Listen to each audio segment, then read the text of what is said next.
up next, we have Tom Jayston's Empty Plate Blues, which is a poem. Now, Tom goes by not quite Stephen Steve Fisher, Fisher. Yeah, Steve not Fisher quite Steve Fisher. on Medium. He is relatively new to the Weekly Knob, but we were excited to have him join us. Obviously, we still are. He's been a frequent contributor since he's come to the Weekly Knob, and Tom is also a patron supporter. So we want to thank Tom for that. Now his piece that's coming up that you're getting ready to listen to, of course, he's narrated it for us. And he really captures the spirit of the Full Plate Project, the Red Nose Day, Thankmas, all of it. And the reason that we're here, asking you to donate and sharing with you the Weekly Knob, the generous stories and poetry, is to entertain you and bring you to some awareness, but also to ask you to think about those who don't have enough, who will not have enough because of the pandemic, because of their social, financial situation, whatever it is. So Tom captures all of that beautifully in Empty Plate Blues.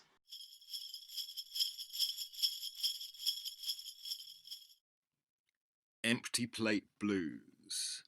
A plate that colludes with just knives, forks and spoons is as irrelevant as some space-time with fresh laundered moons.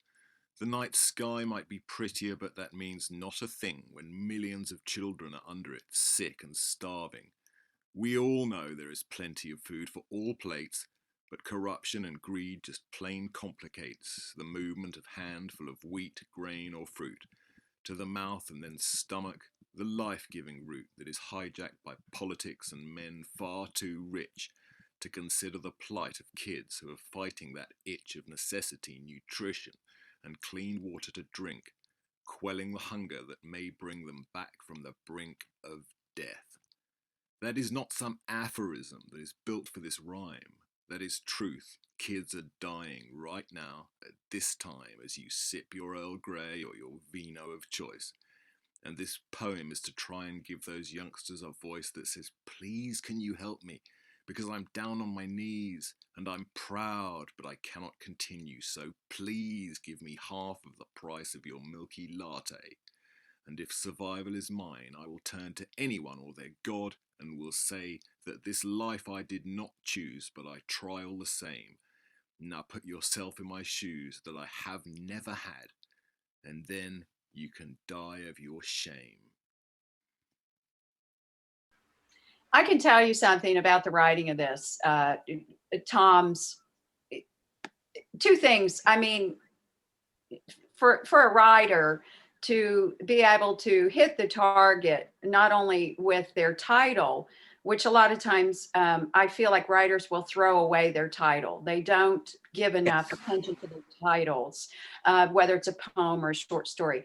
But Tom has taken his title, Empty Plate Blues. So you've got that. And then his first line, a plate that colludes with just knives, forks, and spoons. So when you have that piece and that first line, it's like everything is right there. He's saying an empty plate. And I just love that. And of course, he hooked me in and told me through this amazing structure and poem that he put together, he told me everything I already know, but needed to be reminded about, because that's really, what we're doing. We're reminding people. And, I don't know about you guys, but I don't always like to be reminded of all the negatives and the darkness and so forth in the world, because it's disheartening.